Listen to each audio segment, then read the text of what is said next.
Hello, everyone. Thank you for tuning in to this episode of the Toby Talks podcast. This episode is with Dr. Swearingen. He's rejoining the podcast. He was in the first episode where we did a pre-election analysis and our predictions, kind of talking the way through the election, how it was going at the time. That was on October 11th. This one is the post-election analysis. We had a crazy election. A lot went on, so we had a pretty good conversation about it and revisited some of the stuff that we said in the first podcast. So I just want to thank Dr. Swearingen for his time. I want to thank you for pressing on the video and watching. As always, I would deeply, deeply appreciate your like and your subscription. Majority of the viewers actually that watch the videos are not subscribed. So if that's you, please hit the subscribe button. That goes a long way for me. I put a lot of time and effort into this passion project of mine. Sometimes you can't speak, But again, I appreciate you watching, and I hope that I earned your subscription and like. I hope you all had a happy Thanksgiving, and without further ado, here's Dr. Swearingen. Dr. Swearingen, welcome back to the podcast. It's great being back. Yeah. Last time we talked was October 11th, and we were talking about what was going to happen in the election. We said we'd meet back once the election happened. It's been, 2 weeks since it's happened now? Yeah, about 2 weeks. So I thought we could maybe go over some of the things we talked about then and talk about, the results here, because it was a very interesting night. I think I'll probably tell the audience now my own bias. So take everything I say in this podcast with a grain of salt because of my own bias. The guy that I voted for won. So just to get that out of the way, because I think it could alter my perspective on different things. So I think it's important to tell the audience, Sure. for me at least. But, a lot of interesting stuff happened. I stayed up the whole night actually for the election. I actually had an exam the day after. Wow. So I stayed up till like 4 a.m. and then I got back up, had an exam at 8:30, and then I crashed the rest of the day.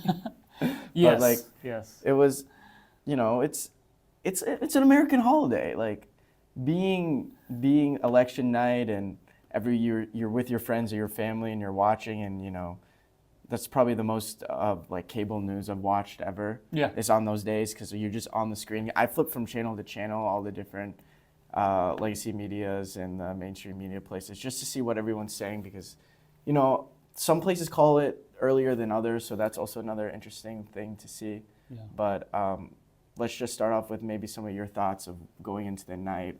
What did you evaluate? Just general thoughts to begin with. Well, yeah, it was certainly exciting. I mean, for me, it's Christmas. You're talking about just all this information coming in, and the beautiful thing about elections is that you don't really know. Yeah. Like you might have an idea, and the polls say something, and you're reading reports from on the ground, but fundamentally you don't know. One of the fascinating things about election day is it is one of the most boring days, followed by one of the most exciting evenings and nights, right? So during the day, you oftentimes are looking for any bit of information that you're getting. Right. Turnout's high in Philadelphia. Yeah. What does it mean? Or CNN exit polls. CNN exit polls, 3 p.m. the early drop. And what you oftentimes realize is that the noise is loud, but the substance isn't, right? So this year, if you look at some of the reports that were happening during the day, right, you had some of the pro-democratic, pro-Harris people talking, turnout is sky high in Philadelphia. Well, in reality, it turned out to be not all that high relative to historical standards. Yeah. You also had, the Trump people saying, we are hearing, irregularities out of the Philadelphia area, et cetera, et cetera. Yeah. It turned out, well, no. As soon as Trump took the lead in Pennsylvania, those things kind of faded from their social media accounts. And it's funny just because I think people are looking for some sort of tea leaf. Right. And, we don't know. Yeah. We really don't. Yeah. Going off that point there, do you know what Charlie Kirk is? Yeah. So Charlie Kirk kept tweeting throughout the day that the men turnout has been bad, throughout the day. And then once it hit 6 p.m., he was tweeting out pictures of lines in Pennsylvania, men are showing up after work, they're all coming, we're gonna win, and the men show so it's the same thing, everyone's in their own echo chambers trying to get people to go out and vote and throw their little spin on it. So throughout the day, I was constantly checking both sides, to see what everyone was saying. Like I saw the Philadelphia thing too, like high turnout in Philadelphia. I was like, okay. And then someone said the rural areas in Pennsylvania are like high turnout there. So it's just like, it's kind of hard to grasp. The first time I realized that we may be onto something was like when CNN early in the day came out with their exit polls. And I was like, okay, so how can we evaluate that information? And then people were saying, yeah, but those polls haven't been entirely accurate. And it's just like, so seeds of doubt everywhere pointed like something for your candidate is like, someone's saying something good about your candidate, then someone's saying, yeah, but this is accurately not there. So it's just kind of like the highs and lows, the roller coaster of it all. It really is. It was pretty interesting. But so in our last podcast, we talked a lot about polling and how much we should trust the polling and what the polling might be telling us about this election and such. First off, I want to ask you, how accurate do you think the polling was this time compared to other elections? Yeah, so let's unpack this a little bit. There's a lot to it. Sure. So one thing I would say is let's keep in mind what polls are for, right? Yes. The value of a poll, I think, is not going to be every poll or any one poll across a number of elections is going to spot on peg the election where it needs to be. You can't look at a poll and say, wow, Harris +1, Trump +1, and say, well, that's it. We know there's a margin of error. We also know that a lot of the pollsters have these decisions to make in terms of how they weight the results and how they screen likely voters. The decisions they make adds another 3-4 points on the margin of error. So, I tell my students this, if we're trying to figure out how popular Taylor Swift is, and I conduct a poll, and it's very, very well run. The methodology is fantastic. And we say Taylor Swift has a 69-70% approval rating. But in reality, it's more like 63 to 65%. All right, she's still popular. But it's still a 5-point gap. A poll for an election, a 5-point gap means you could be getting the wrong winner. And then that's what people evaluate. So is it so bad that like if you had a poll that said, Trump's going to win, Harris is going to win Michigan by 1% when Trump wins it by 1.5 points. But you had a poll that said Trump's going to win by 6. Well, which one was closer? The one with Harris, but you got the wrong winner. So with that, understanding of polling, I think part of the frustration people have is that how is it that the polls keep underestimating Trump support? And I don't know if we said this in our last podcast, and I've talked about it with students and maybe on the podcast as well. 2 for 2 heading into the election when Trump is on the ballot.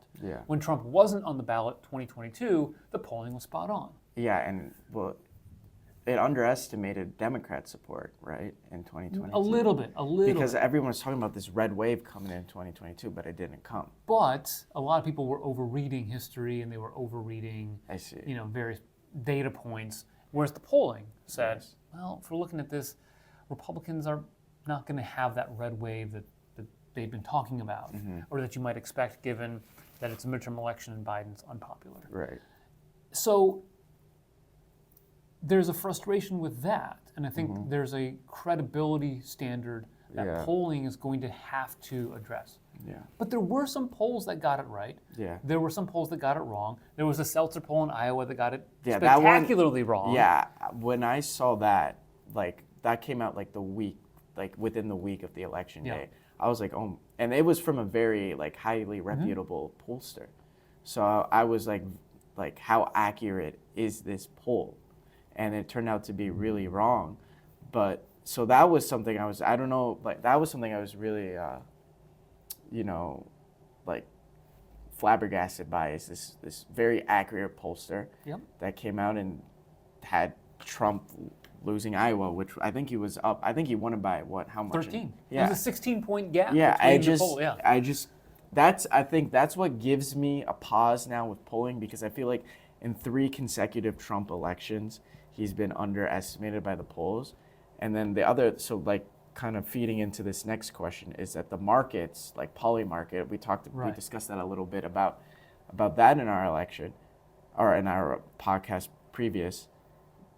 they were pretty accurate on who they said they were going to win. They were. Very accurate. And they actually were calling the states way earlier before any of like Fox News or CNN or ABC or MSNBC, or Decision Desk, any of these outlets, they were calling elections. And I think they actually tweeted out something saying like, like this election, like they should have called this, the media should have called it 2 hours earlier than anything. And so I know that last time we talked about how the markets could give us kind of like the vibe of what's going on right now, but I don't know if it would be necessarily accurate. I think that this election proved that they're much more accurate than what polling would be, and I just wanted to get your thoughts on that. Yeah, I think, again, it goes back to your methodology. Yeah. And as a science major, how you set up a lab experiment is going to dictate the result. And you can find a result when you have bad methodology. Right. There are some pollsters, for instance, that get the right answer, but their methods are trash. Right. There are some that do really good methods, and they may not get the right answer, the Seltzer poll being one of them. Yeah. But we have to understand what the strengths and weaknesses are. We have to understand that some polls are going to be right, some polls are going to be wrong. Right. If you aggregate the polls, like, say, Real Clear Politics says, you get pretty darn close. Yeah. Even if you take a look at some of the poll aggregators, like your Nate Silvers or your 538s, they're basically saying this is a very close election, this is tight, and so it's a coin flip. I don't think there's anything wrong with saying that. I think we have to understand that that's what they're telling you. Like, we can't go into this with this just automatic, yep, Trump's going to win, or yep, Harris is going to win. Sure. The markets, though, in that context, the markets can be right, but we have to know, like, what is that methodology? By what probabilistic standard are they calling this election? Yeah. And so they're going to be prone to weaknesses, just like polls are. Right. They're going to have advantages that polls are going to have separate advantages. Yeah. And so I think the advantage of the markets is you have people willing to put money on something. Yeah, and so they're you going put your money where your mouth is. Yeah, but we also know that, well, people bet on sports all the time and get I'm it one of wrong. them. I'm one of them. So, like, there's an element of, well, at some point, right, like, people are willing to put their money on something that's just a good bet. Yeah. That if the markets are wrong, they make a lot of money. Right. And so, an election is like a sporting event in some ways, but it's also not like a sporting event in that you don't have, over a dozen elections every single day, unless you're betting on every single state on election day. But even then, like in the NFL season, you've got week after week after week, you've got an 18-week regular season, and you've got opportunities to kind of see how things are unfolding in different teams. Yeah. With elections, you don't. You really don't have some sort of way. It's like going into opening day on baseball or opening weekend for the NFL, and there's a lot more uncertainty, I think, with some of those. So, they can be prone to people just betting big, and people, the markets. So, well, wait a second. How do we navigate this? Right.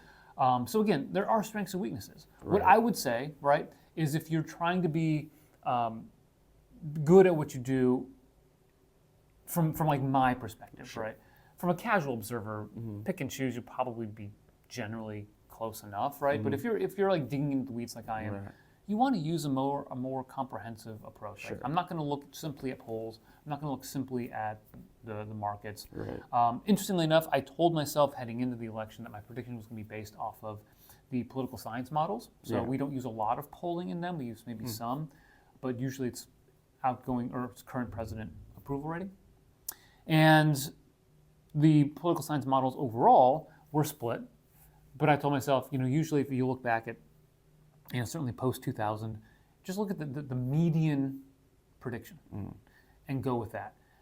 And the median prediction was Trump was going to win, fairly close in the popular vote. And if you look at the political science models based on the state electoral votes, 312. Yeah. And I didn't go with that. Yeah. I was going to, and then I hedged my bets. Yeah. So, there are, and I found that just that way is a really good way of just, what are the political science models saying? Don't follow any one particular model. Sure. Look at them in the aggregates, and then find that average. And I think if you do that for, like looking at Decision Desk, The Economist, 538, Nate Silver, I'd have to look at them. But I mean, they're basically giving you a coin flip. And you and I both know, like, campaigns do a lot of things. They contact a lot of people, and sometimes you just really don't know at the margins what that's going to look like. Right. You know, I think it's interesting because from a casual perspective, someone could say that it was a Trump blowout, popular vote win, which was extremely surprising. I don't think anyone really predicted that, or if they did, they went out on a limb. You know, won the House and the Senate, and won all 7 swing states. But if you go deep into the numbers, a lot of Republicans now are using the word, it was a mandate by the people.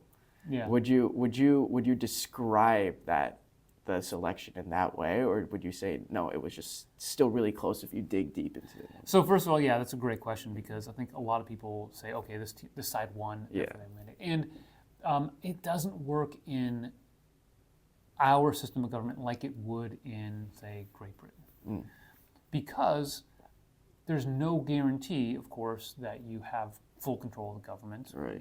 Biden has divided government right now because the Republicans control the House. Now, Trump does have a Republican majority in the House and the Senate, but those margins are, especially in the House, very narrow. Very.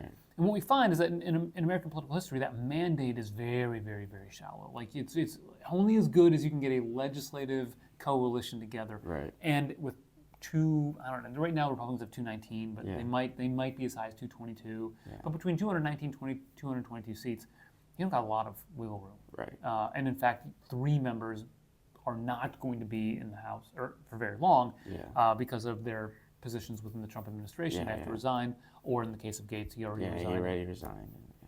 So I would hesitate to call it a mandate. Now, one of the other words that a lot of political scientists, maybe some of the punditry would throw out there, would be a realigning election, right? Did we see an election that altered the voting coalitions for the parties? Yeah. I think what's fascinating about this election is Trump's going to end up just shy of a popular vote majority. He's going to win the popular vote, but he's going to be 49.9, 49.8. Thereabouts. I mean, there's still counting ballots in California. Yeah. But about a 1.5 gap between himself, he and Harris. That's notable for a couple of reasons. One, Trump has never really come anywhere close to that 50%. I mean, 47% was, that was his peak. We were talking about how close can he get to 48% last time. Yeah. Like we weren't even thinking about him winning the popular vote. And so, like you said, it's going out on a limb if you said he's going to do that. I mean, not impossible. Yeah. But if you're looking at the likelihood. Yeah. And that's really impressive. Yeah. The other thing is, right, the groups that have changed, right? So you see a lot of Latino groups. I mean, Starr County, Texas. Yes, the most Latino county in the state, voted majority 58% Trump. When I saw that, I was like, wow. And it's a border. Is it not on the border too? It's on the border. Yeah, it's crazy. Part of the Rio Grande Valley. Yeah. And Obama won it with like 89%.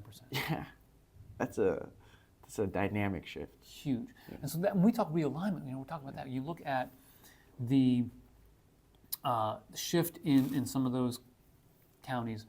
You look at even among specifically African American men. Yeah. Shifts to the Republican Party there. Yeah. Is it? We are seeing that realignment. Yeah. And in part because election and coalitions every 2-4 years are different, but it's fascinating to see why does Trump win the popular vote? Because, Harris didn't win New York by 24; she won it by 12.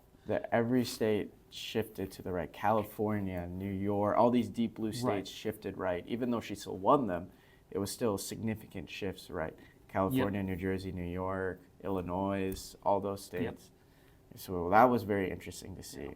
I saw something. I saw around election night. So I don't know how, with the votes being counted now, how accurate this is, but I saw that Kamala Harris underperformed in every county that Joe Biden won in 2020. I don't know. Yeah, I don't know how accurate that is as of today. If she overperformed Biden in any county that he won, it's not many. Yeah. There might be 1 or 2 in Washington or California, just because of how long it took to count the votes. Right. Dave Wasserman is somebody I follow on Twitter. I think he works with the Cook Political Report, or is it Sabato's Crystal Ball? I think it's University of Virginia, Larry Sabato. I take that back, Cook's Political Report. Anyway, but he was following this phenomenon that you're talking about, and at one point a couple days after Election Day, there was a county in Washington, and he's like, I wanted to see, it's very, very close, but it'd be the one county that we know of so far that Trump won, that Harris is winning. And then like 5 minutes later, they did a ballot dump, and it wasn't a lot of ballots, but it was not, and Trump ticked up ahead. Yeah. And it's like, never mind, that shift in those states enabled Trump to win the popular vote. It also enabled Republicans to win the majority vote of the House of Representatives in more contested races, even though it was very, very narrow number of seats. And that introduces a little bit more inefficiency from the Republican standpoint in terms of how their votes are allocated. Now, we'll see. I mean, you mentioned, New Jersey, New York, California, Illinois. We're not to the point now where all of a sudden you're like, well, is New York in play? Yeah. Is New Jersey? Maybe, but unlikely. You want to see some more evidence of that. But it's kind of like when Democrats used to say that Texas was in play. Right. Yeah. You look at Florida. Right. Yeah. And by the way, Florida used to actually be in play. Florida and Ohio used to be. and now they Florida even more than Ohio. I mean, that's Florida, one of the fascinating things about that was that. Yeah, I mean, he won Miami-Dade County. Well, Miami-Dade County. Yeah. Crazy. And not to the same margins, honestly, as both DeSantis and Rubio did in 2022. Yeah. But that was just, it's absolutely incredible looking at places like the I-4 corridor where, that's really where Obama was able to win. He won big in Southeast Florida. Republicans did great in the Panhandle and across northern Florida. And that I-4 corridor has a lot of, swing counties, some key Democratic counties like Orange County, Osceola County was one of those that just, Democrats should be winning. A lot of those have flipped. Orange has stayed blue, which is where the city of Orlando is, but a lot of the outlying area has just, from St. Pete, Tampa Bay, all the way out to the Atlantic coast on the east side of Florida, just all pretty much red, with the exception of the city of Orlando. That's, to me, just remarkable, that shift. Yeah. So one of the things, we kind of talked about this in our last podcast when it comes to, how much does a campaign really do that can change votes. There's been a lot of controversy and a lot of different. I know Andrew Yang said something about this. I can't remember his name. The guy who runs Young Turks. I don't know. Senkunker. Yeah. They were both. Iger or something. Yeah, I can't pronounce his name, but both people who would have voted for Vice President Harris, kind of disavowing that Trump went on Joe Rogan's podcast, and why didn't she go on? Why didn't she? That's a huge platform with a lot of young men, a lot of people my age. I think that's another place you overperformed Trump as a Republican is my young men my age. Yeah. And that would have been a good opportunity that could have swung the election. Do you think something like that, where you go on something as big as a Joe Rogan podcast, could actually have affected the election result? If an election is close, there are a lot of different things that could alter the outcome of the election. When you're talking about, 10,000 votes in Wisconsin, 25,000 votes in Pennsylvania, it could be visiting the state once more, it could be all that. Sure. I think what's fascinating about the Rogan podcast and Theo Von and some of the other podcasts, Trump really embraced that strategy, and Harris not quite as much, but she did some of that. It's who are the people that are likely to vote for us, and how do we get them out to vote, and how do we give them? And I think I think that's a super interesting strategy that the Trump campaign used, is that young men are more likely to vote for him than they are for her, but they're not very likely to go out themselves and just wait in a line to go vote. Yeah. And I have a representation of that in my life. One of my really good friends did not vote in 2020, and he actually credits Charlie Kirk in the way that he was going to college campuses and when he's on TikTok and listening to conversations he has with other students as the reason why he actually went out and voted this time. So I think that actually does have an effect if you're looking at, people young men my age at least, because I have examples in my life of people who actually did that. Yeah. So I think it was a very interesting strategy, but it's hard for me to but it's hard for me to envision when Trump goes on Joe Rogan podcast, that's got to get him 30,000 votes in Wisconsin. You know what I mean? Yeah, is it really? It's How accurate is that? Are we being hyperbolic about it?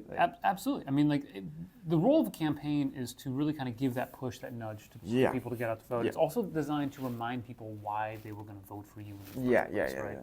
So, let's just say you've got some, other young men that are friends, and they lean a little bit more to the Trump side of things. If they're not paying close attention to politics, the campaign is hoping to just remind them, hey, this is why you like Trump. Yeah. And it could be that they hear it from Joe Rogan. It could be that they hear it from someone else, a friend. It could be someone that they hear on another podcast. I mean, the campaign, that's why the campaign wants to be in so many places at once. Because, any one particular event, because the Rogan, I mean, it was close to the end of the election. Yeah, it was close a lot of, tens of millions of people have already submitted their ballot, if not even more. Right. And the endorsement from Rogan came the day before, I think, the election. Which is I don't know how much of an effect that actually had. I saw that argument too, that endorsement meant a lot, but how much did that actually mean, because it came so late? And we want to be skeptical that way, because you could be prone to drawing the wrong conclusions. Right. But if you add it as a total part of the strategy, where he goes on all these different podcasts, he has all these different people that are speaking to that group, then it's not a surprise when you look at the exit polls, and once they've been fully weighted and all of that, you look at the 18 to 29-year-olds, and Harris won, but not by a lot. It was, I think, maybe 52-48, 52-47, something like that, with a fairly sizable gender gap. Yes. Similar to other age groups. Yeah, I think so. I mean, the age gap was everyone was worried about the gender gap thing, not the age gap, the gender gap thing. Whereas that women make up most of the electorate, and Harris is clearly winning women, but Trump is clearly winning men. How can the Trump campaign, get men who are not usually statistically not likely to vote to go out and vote? Because those people are more likely to vote for Trump. And I think that was, especially young men, going on these podcasts with Theo Vaughn and Andrew Scholes, things you would never envision 4 years ago. You would never envision these people having a conversation with Donald Trump. No. And by the way, the people that are also, these podcasters, Theo Vaughn, Logan Paul, Joe Rogan especially, Andrew Scholes, these are people who are very socially liberal, Right. So very different than what people might envision as a Trump voter. Exactly. So I think having Trump in those spaces opened up a new audience to him that wasn't necessarily there or had already envisioned what Trump would be and what a voter of him would be like. I'm sure people think of people like Alabama or those kind of rural area working class people as his voters, but no, I think those types of podcasts with socially liberal people that maybe want to take a step back from the Democrat Party and think maybe their policies aren't for me, I kind of want more money in my pocket and this is not really working out for me. Maybe I should give this guy a chance. And I listened to him on Joe Rogan. He's actually kind of personable. He's not as bad as everyone says he is. So I think in that way that could have helped. Oh yeah. But remember, it's all part of a big strategy. Right.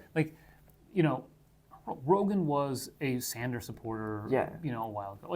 It's not, like you said, it's not as if these are just your stereotypical MAGA voters. Yeah. It's not like he's going on Tucker Carlson every day. Right. But it's part of this big strategy where somebody's looking at the data, they're saying, you know what, we're actually doing really well right now with younger men. How do we tap into that and get the message out to them? Because, we can do well. Now, the other thing I'll say is, the gender gap is real, but if you look at, other states, specific states, Trump did fine with women in Texas.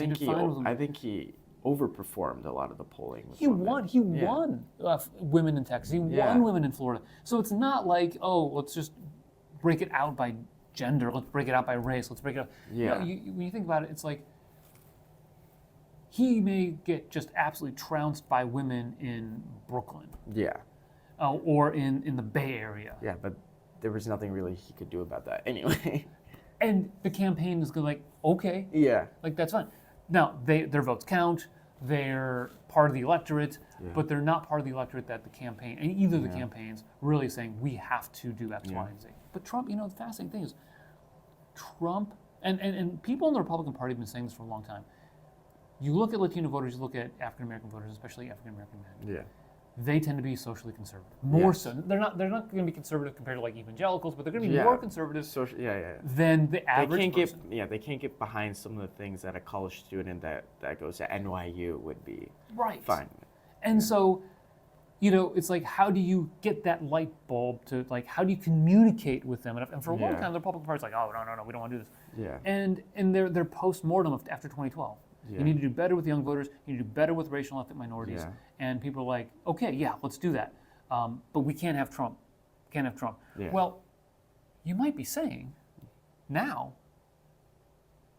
good thing we have Trump, right? Yeah. Like, he brought those voters into play. It's so crazy to look back at 2016 and compare it to now and how people envision Trump and what people think about him. I mean, 2016, you had to be closeted as a Trump supporter. Like, it was very, very looked down upon. I think now, especially with people, it's more socially, socially relevant. Socially acceptable. Socially acceptable. That's what I was looking for. To vote for the guy and to be outspoken about support for him, which the shift is something that I find so interesting, because you would never expect like rappers to go on campaign stages with Trump in Pennsylvania or wherever he was, or you would never expect him to, like these comedians to like him or to go on their podcast. You wouldn't expect some celebrities even come out and support him. Like, that was something that you could not do in 2016, even if you wanted to, just because of the perception of a Donald Trump. And I think it comes with, something. I guess this is a good leadway into this other question that I was thinking about. I was reading something about the campaign strategy that Trump used in 2024 compared to 2020, and I was reading something that essentially said that in 2020, what they tried to do with Trump, his campaign team, is to kind of limit his off-the-cuff moments, kind of keep him on script and stuff like that. And, I think that doesn't play to Trump's like positives and how he can relate to a voter. Whereas in 2024, they brought some of his 2016 campaign staff in. The phrase "let Trump be Trump," I think, was very prevalent in this election, as it was in 2016, not as much as 2020. So I wanted to ask you of your analysis and compare between his 2024 campaign and his 2020 campaign. Like, do you think they corrected a lot of those things, or do you think it was like, you don't think that played a role? Well, I think it played a role to a certain extent. Try to unpack this a little bit. So in 2020, he's the incumbent president. Yeah. We're in the midst of a pandemic. Yeah, so that always has to play. And so that makes it problematic. Even though Trump was willing to do rallies, and even though they did some of those kinds of things, just a lot of people were not, it's not the right time. Yeah. The other thing is, he's no longer, like, he went through the whole getting booted off of Twitter, starting Truth Social. Kind of victim in a lot of people's eyes.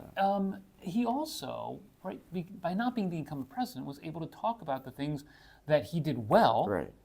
And didn't have to face any of the repercussions in 2024. Right. So, like, inflation. He could talk about it being a Biden problem. Yeah. And he could talk about how Biden did a terrible job with that. Yeah. Did Trump play a role? Probably. Stimulus checks, yeah. With stimulus checks. Yeah. But you know what? Like, he hasn't been in power the last 4 years. Yeah. And who has? Biden, Harris. Yeah. So he can say, inflation wasn't bad when I was there, but it's bad now. Yeah. He can take a look at, foreign policy. Yeah. You don't like how Biden handled Afghanistan. You don't like how Biden's handling, Israel and Gaza. Fine. Guess what wasn't happening then? Yeah, we were in Afghanistan, but I was starting to prep us for the plot. Just Biden screwed it up. Yeah. And Putin hadn't invaded Ukraine. Yeah. Because I was president. Yeah. Hamas didn't do what they did because I was president. Like, he can point to those things. Right. And so, not that it's like a tug on the heartstrings of nostalgia, but it really is. He can point to the tangible things he did as president. Yeah. And he can point out the things that are going wrong right now. Right. And in a campaign where people want change in an election year, that plays well. The other thing is, I was talking to Caitlin Huey Burns, is part of our alumni program. So she's a journalist for CBS News. She's one of the anchors, political anchors. And she's been basically embedded with the Trump campaign by and large for the last 2 years. And she covered him in 2015, 2016. So she was, we were going through this interview, and she said, I went to, at least 3-4 rallies a week over the last 3 months, covering the Trump campaign. And, I decided I would take a look at the first time I went to a Trump rally, which was in 2015. She's like, I was in New Hampshire. I'd been following the Jeb Bush campaign and decided I'm going to go to a Trump rally. And she compared her notes. And what she said was, if you look at what he said in 2015 and what he said in 2024, pretty identical. Pretty close. There were a couple of details that were different. Same themes, same organization. He ran the 2016. Yeah, same old ramble, but then being able to. He calls it the weave. The weave. He's able to read the room. He's able to, and people are going to engage on certain things, and he does these things. And he was able to do. Now again, is it because he wasn't allowed to be himself in 2020, or was it a product of being president and he just had less time? I think it was a little bit of both. The pandemic, right? But 2016 or 2015 to 2024, not a lot of evolution in the Trump rally, and like you said, maybe that's a good thing. Yeah. He's free. He's free to talk about the things he wants to talk about without having to worry about being blamed for something or whatever. Yeah, I mean. I found that aspect of the campaign so interesting, and going into election night, the only thing I was thinking about was, for when I was thinking about who do I think is going to win, if I try my best to take my bias out of it, was that I knew it was going to be really close, but I just was like, I couldn't get over the fact about how little the Harris campaign was advertising their own candidate. It was almost like, it was very difficult to find those same interviews that you get with President Trump. I would have loved to see her on Rogan. I thought that would have been a very interesting conversation. I think she did 2 podcasts that I'm familiar with that was Call Her Daddy, which is not, I'm not the main audience for that type of podcast. Right. And then she did one with Shannon Sharp, which was interesting, but they're shorter, and Trump's sitting there at least an hour. Joe Rogan was 3 hours. It's hard to get to know her, and the only thing that as a voter that I know about her, because she's not really going off script or sitting down for these interviews as much as you would want a presidential candidate to, is what's her record as which has she said in the past as a senator or as the attorney general of California or as vice president. And, I think that's what a lot of people went into the voting ballot or the voting with, is that record, because in her campaign, she backtracked a little bit on those things and kind of changed her perspective on those things, which is fine. Like, anyone can change their perspective. Like, we all grow, and, I get that. But I felt like it was in a way where we didn't actually, she didn't convince us that she actually changed her mind. It's fascinating. You look at, 2 people's experience with the campaign. Yeah. Same presidential race. Right. You could have a completely different experience. My brother lives in, my older brother lives in Reading, Pennsylvania. Right? Yeah. So I'm in Ohio. You're from Ohio? Yeah, I am. So not a battleground state. Yeah. We're not in it. We're seeing Sherrod Brown and Bernie Moreno, but we're not seeing, Trump. Lots of Sherrod Brown and Bernie Moreno. Exactly. You go out to Reading, Pennsylvania, and you're seeing Casey versus McCormick. You're seeing a lot of Trump versus Harris. Yeah. And the campaign that they see, the stories that they're getting from the ads, and, they and all never that thought stuff, about very, it very like that. different than what we get. Yeah. And we used to get that. Yeah. But we don't anymore. And so, you get this different flavor of a campaign, which is why, right, you see that, there's going to be different mobilization effects in different states, because the campaigns are engaging with voters in a different way. Yeah. The Harris campaign raised well over $1 billion. They spent a lot of it on ads. And so there's this message out there. But to your point, was it enough to convince enough voters? Yeah. Then I think there's 3 general arguments I've seen when it comes to the Harris campaign. Yeah. One is that she is an incredible candidate. The Joy Reid flawless campaign. Yeah. To the, maybe more on the hardcore writer, just the anti-Harris, like she was the worst candidate ever. And then there's this middle ground, which is well, okay, but keep in mind, she had 107 days. She was thrown in there. Like Yeah. Biden did her no favors by dropping out when he did. And she had to use his campaign people, his campaign apparatus. The campaign headquarters was in Delaware. I guarantee you that if she had her druthers, it wouldn't be in Delaware. Yeah. And she went out and she did what she could. Mm-hmm. And she did some things well, and she did some things poorly. And so if I'm analyzing it, I kind of am in the middle of the road kind of person. I think that she did some things well. I think she was able to get up to speed.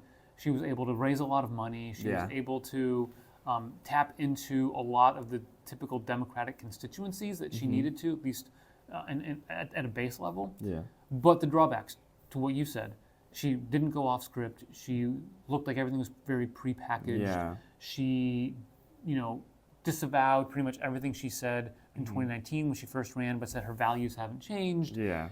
She didn't distance herself from Biden. No. She did some of those things that you said, well, maybe that didn't work. Now, a lot of that is hindsight. A lot of this armchair quarterbacking, right? Hindsight's 2020. So, had she done all those things that we would recommend, would she have won? I don't know. Like, the reality is Biden had, a low 40s approval rating. People had a higher approval of Trump as a president now than they did when he was president. And again, it goes back to, I don't have to talk about the negatives. I can talk about the positives I had. Yeah. That's tough. And, fundamentally, and this might be a bit of a hot take for some people, but, people say, Democrats and a lot of people on the left, Trump is an existential threat to democracy. Except that we had him for 4 years as president of the United States. Yeah. It's hard to believe that. Yeah, and I think that turned off a lot of people. Like it's a huge eye roll when they're going out calling him Hitler. Yeah. Like, come on. Like I get it. Like you might not like him. He says some things that are pretty outlandish. But he was president for 4 years. We just had him.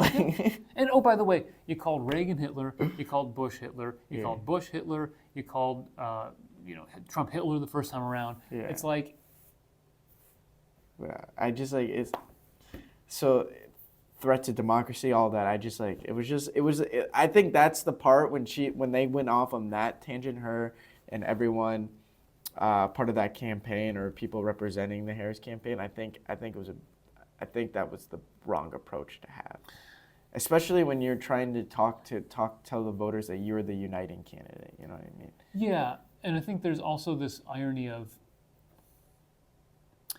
Democracy ends if you vote for Trump, so you have to only vote for one party. Yeah. I'm like, well, that doesn't sound very d democratic. Yeah. And I think, who are you trying to convince by that message? Yeah. Now, I'm not saying you can't have that message. You don't want that to be the dominant message. Yeah, and that's something that the Harris campaign was always. At the final days of the campaign, I think they really, really leaned into that too. It's fascinating. I think early on, Harris had a message. It was the joy vibes. It was the Trump and Vance are weird vibes. Yeah. That was it looked like the Trump campaign was kind of struggling to how do we fight back? Yeah, and they were really struggling. And then I think the shifting point, because I think that J.D. Vance Tim Walz debate, looking back on it, like completely shifted the vibe on what people thought from like Tim Walz. I think was a big reason why he was chosen as the VP candidate by VP Harris was, like he coined this like weird term. Yeah. Like he was the one who kind of propelled it, and it really stuck with J.D. Vance especially. Like they were like his approval ratings and what people thought about him before that debate were very bad, and I think he went on Rogan. He did the debate, and people got to see like this side of J.D. Vance that I wasn't even expecting, that kind of like that personality from him too, from someone who didn't know much about him beforehand. So, that was I think that was a vibe shift. And they definitely found their footing. Yeah, they found their footing. I think the McDonald's thing. I know in the when after Biden said the trash thing or the garbage thing, and he drove out in the garbage truck. Like those are things that people like they make for cool pictures. Like I think those are like vibe shifts, and I think that gave like a more positive outlook on the Trump campaign. And it all fits into that broader strategy. Yeah. Like that's the beauty of a well-run campaign. And there were flaws for both candidates. Yes. But and maybe missed opportunities. But when you look at the Trump campaign, they were able to find their footing post Harris on the ticket, and they were able to kind of tap into what makes Trump such an appealing candidate for so many voters. I mean, you think about the passion that so many people have to vote for him.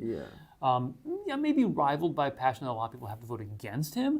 But that doesn't mean that the power and allure of the Trump presidency and the candidacy isn't real, right? And so they were able to definitely get into their rhythm at the end, which and I'm not going to say that they won because they had. I mean, a lot of it does come down to, here's the context you fit into. Biden low approval, a lot of mixed economic signals, but inflation, I mean, it just a lot costs more now than it did a couple of years ago. Especially food, especially rent. So people they're frustrated by that. And all you got to do is remind people, you're frustrated. Vote for change. Exactly. So last time we talked, I asked you the dreaded question of who do you think will win? And you said, you answered it in a very interesting way. You said, if I had to be one of the candidates, I'd rather be Kamala Harris. That was October 11th. A lot of time, a lot of things happened between that. Did your perspective shift going into election night? And then during election night, when you were covering it, any surprises, anything that was like, whoa? Yeah, so that's a great question. Like the reason I said, just in case people don't want to or didn't watch the first one, right, is that I think there was a higher ceiling for Harris relative to Trump, and I based that off of Trump's prior electoral performances, 46% in 2016, 47%, and we talked in the podcast, how close or how far past 48% can you, and that was really kind of that measure we were looking at. In the end, roughly 50%. That's a significant. He blew past that gap. I think what surprised me as results were coming. So I was covering the election or doing analysis for NPR. So down at downtown Cleveland at a Dia Stream. So I was in this little radio booth basically for the whole night. And my mentality heading into the night was, okay. For instance, I know Trump's going to win Ohio. I know he's going to win some of these states. But taking a look at the Senate race. Where's Bernie in relation to Trump? Now, if you had told me heading into the election day that Bernie Moreno was going to run 5% behind President Trump in Ohio, I would say Bernie lost. Trump's going to be at like 53%, Bernie's going to be at 48%, and if a percent goes to other candidates, then it's Sherrod Brown, roughly 50%, Bernie 48%.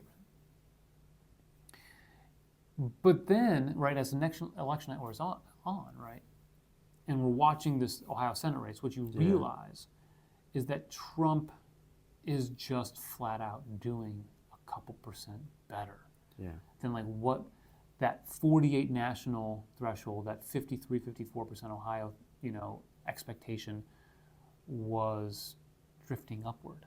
And so that's kind of what surprised me. Like, it's not that he won. It's not that he even swept the swing states. We talked about that last time too. It's just that he did better everywhere. With everyone. And so at one point, like I was just watching the New York Times results and their needle, and I'm just saying, okay, like what is the expectation? And it kept like, Ohio, Trump plus 7. Trump plus 7.5, Trump plus 8, Trump plus 8, Trump plus 8.5. I'm like, okay, we've kind of hit that sweet spot. Trump plus 9, Trump plus, and you're like, oh, it's going up. He wins by 11% or something like that. I mean, it's like, there was this like, I don't know if you ever watched somebody who has incredible like vertical leap, right? And somebody like they stand up against the wall, they've got the things out, and they go and they just explode up, and it's like they jump. And they had this moment where it's like they have this additional gear and they just elevate just a little bit higher, right? That's what he did. That's what he did. I'm like watching the results come in, you're like, all right, Trump, okay, cool. Oh, easy. Man, 48% national. That's there. And then you're like, oh, and then he did another gear. You're like, that was interesting. Any of the 7 swing states surprise you and how the voting came out? No, I mean, I think we talked last time that we typically see one more likely to win the other. All of them, or maybe 6 or 7 or something like that. And so none of that surprised me. Like, and that's the thing. you talk about the markets calling some of these states earlier than even like Decision Desk, which is one of my favorites. Yeah. Once you saw that, because Georgia's counting pretty quickly, North Carolina's counting relatively quickly. Once you start seeing, okay, like Trump's got a few % lead here, and there might be a little bit of caution in some of the networks not calling it for Trump yet. You got provisional ballots, you got some mail-in ballots that arrived on election day, depending on how the state's administering the election. But once he wins the first one, you're like, so we talked about probably he's going to start running the table. Then he wins the second one. You're like, the first one they called was Georgia, I believe. Right? Out of the 7. I'm trying to remember. So I didn't watch any of the networks. Okay, yeah. Because I was in the radio booth. I believe it was Georgia, and then it was North Carolina. But those two, they weren't too far apart. Yeah. Once he got the second one, you're like, look, he could lose Pennsylvania, but he's probably going to win Wisconsin. He's going to win Arizona. He's going to win Nevada. And chances are, and you just watch the way things are going in Pennsylvania and Michigan. It's like, I mean, it's a snowball. Yeah, I always try to think about it from the perspective of the two candidates and their campaign. Like, do you think there was a point in the night where the Harris campaign was like, yeah, this is like way earlier in the night? Do you believe that they probably knew it wasn't going to happen for them? I think that you knew that it was going to be dicey. Yeah. Trying to think of the time, like a lot of polls close at 7:30. Yeah. I would say by 9 o'clock, you had a pretty distinct feeling of what was going to happen. Yeah. Not because you could rule out a Harris victory, but you saw like what Trump was doing in some, like the places where all of the votes were counted. You're like, that's better than 2020. Yeah. And the correlation between overperformance in one county is going to translate to the next county, is going to translate to the next state, and it just kind of, and it's not like it's a call, like because Georgia won, then he won Arizona. No, he won Georgia and Arizona for the same reasons. He just did better than he'd done 4 years prior. But you see it unfold in Georgia, so then you see it unfold in Arizona and Nevada. There were other little telling spots along the way during the night that I think were fascinating. And I didn't realize this until like probably after a lot of people did. Because again, in the radio booth. New Jersey.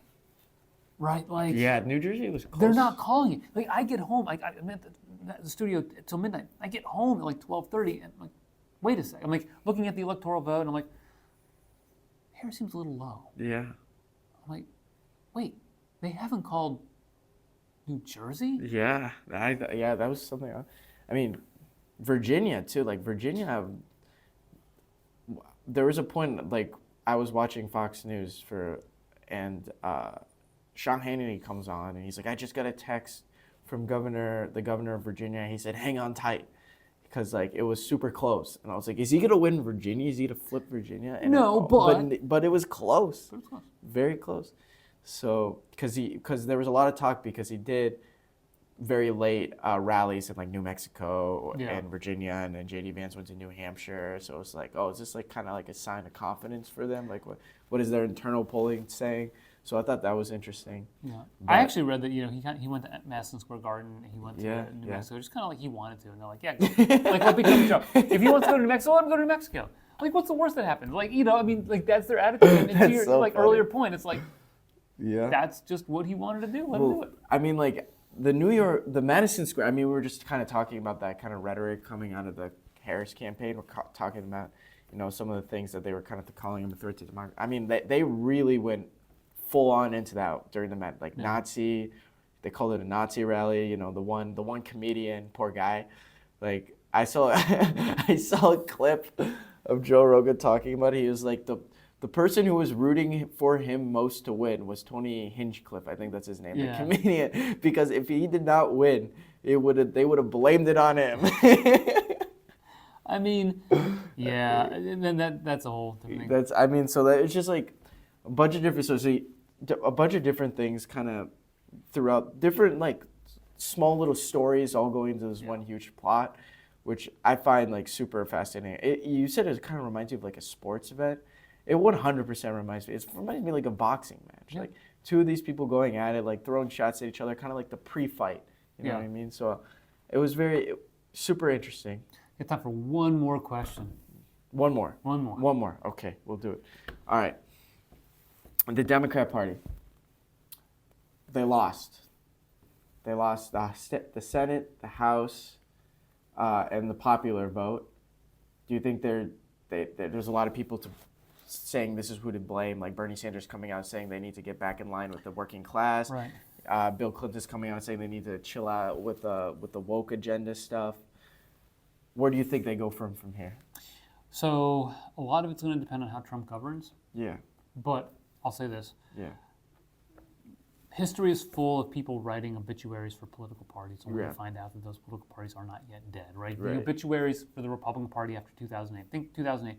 Biggest presidential election victory we'd had in a long time. Yeah. And even since, it was more definitive than even Trump's was this past year. Democrats had 60 seats in the Senate. Yeah. They had a huge majority in the House. That was a huge blowout. And the Republican Party, where's it going to go? Mm-hmm. Well, 2 years later, they gained 63 seats in the House. They gained a bunch of Senate seats and probably should have gained more if they'd run just some more sane candidates.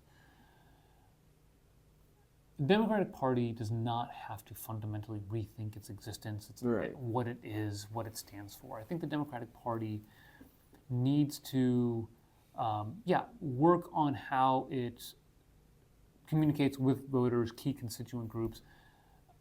How do you fight for the Latino vote differently? I mean, you look at it, it's like, okay, Democrats still got over 75% of the African American male vote. Mm-hmm. But the fact that Republicans got 25% tells you, okay, you got to do something a little bit different. You don't have to recreate the wheel. You just have to pay more attention, and you have to do certain things.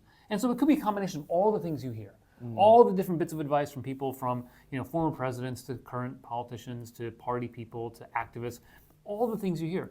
And some of it's going to be conflicting. You'll be like, how does that work, right? Think of the Republican Party after 2012. Well, we need to be better with young voters. We need to be better with racial and ethnic minorities. Great, let's nominate Donald Trump, who's old and says things that just a lot of people probably don't like in those racial and ethnic minority groups. Okay, but in the end, he wins in 2016 and then wins in 2024. So I don't think they're like to the point where they have to rethink their existence and all of that. But it does become more difficult if Trump can kind of reset the political era, right? If because I would say right now we're playing in Reagan's world. And that's kind of, but it's not as strong as it was like 20 years ago or 30 years ago. Even when Bill Clinton says the era of big government is over, like the Democrats are now like speaking like Reagan. It's going to be telling if they sound a lot like Trump moving forward. But I think Democrats are going to be able to run a lot of really good candidates for governor and for Senate in 2026. I think that if you're a Republican and you're spiking the football and you're saying we've got this locked up, no majority is permanent. Every coalition needs tending to. Every coalition shifts every 2 to 4 years. The same people that voted for Trump in 2024, it's going to look a little bit different in 2028 when J.D. Vance runs. And it could be that J.D. Vance says, okay, we're going to hold on to some of the growth that we've seen among Latin American votes and African American votes, but I'm going to reach back out to suburban college-educated voters, maybe even women. And can he grow the party that way? Or does he continue to kind of like go the route that Trump is, and maybe you see some increases in Latino vote and African American vote, but continued decreases in the suburban college-educated vote? Like, those are questions that are yet to be determined. And so that's what's fascinating about politics and elections. Every election is different. Every time the American people come out and they say, okay, I know you thought mandate. Right. What we really meant was we just didn't like the other people. We didn't want you to go that far. We didn't want you to do that much. We still liked some of those things, but we just wanted to kind of clean house a little bit. And so I think that's going to be telling to see what happens moving forward. So I think the Democratic Party is going to be fine in the long run. There will be another Democratic president, or certainly a progressive president, either 2029, 2023. I'd be shocked if we didn't have one by 2039 or 38. 37, there we go. Got to do the math. So like those are the things that I can tell you, which maybe not be may not be all that fulfilling. But Yeah. No, I think that's a good perspective on it. It's just the blame game right now, just listening to the different perspective saying it's Biden's fault, he didn't drop out early enough, or it's the woke thing, or they're out of touch with the Americans, like these different avenues. I mean, Jon Stewart had a really interesting perspective on it when I watched his show the other day. So just a bunch of different perspectives on it. All of the above, Yeah, and yet none of the above. Yeah, right. It's super interesting to see, and I think with the Trump camp or the Republican Party is where do you go after Trump, which I think a lot of those people that voted in this election that wouldn't normally vote Republican, I think they voted. It was a vote for Trump, not a vote for the Republican Party. So it'd be interesting to see going forward. Yeah. Are they able to retain those Trump votes? That is the question. I mean, it's fascinating. Again, like political science will tell you that the shift from being a Democrat to Republican or Republican to being a Democrat is a slow one. But once you cross that threshold and find yourself voting for the other party, it's kind of hard for them to go back. Yeah. When that change does happen. And, to your point also, you look at in places like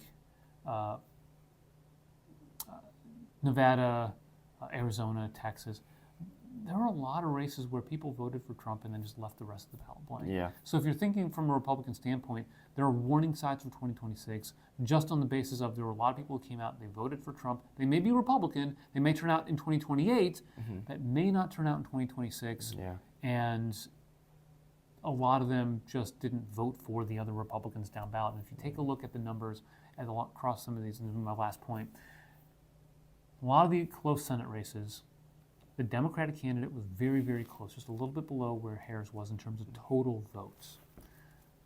But the Republican was 150, 200,000 votes below Trump. If they get a little bit closer to Trump's actual raw vote total, they win. So you would have had, Hovde win in Wisconsin, you would have had Rogers win in Michigan, you would have had maybe even Kerry Lake win in Arizona, and somebody drawing a blank in Nevada.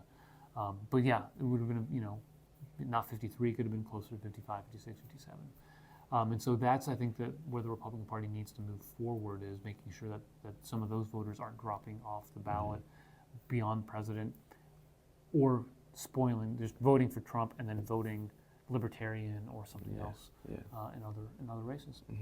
Dr. Swearingen, thank you so much for your time. Toby, wonderful being here. Thank you guys all for watching this episode of the Toby Talks podcast. I want to thank Dr. Swearingen for his time. It was a pretty good conversation. I enjoyed it. I could go hours on and on with him. He's such a fascinating person to talk to because of how much knowledge he has on the subject. But, he's busy. We're busy. Life is busy. And I just really appreciate his time.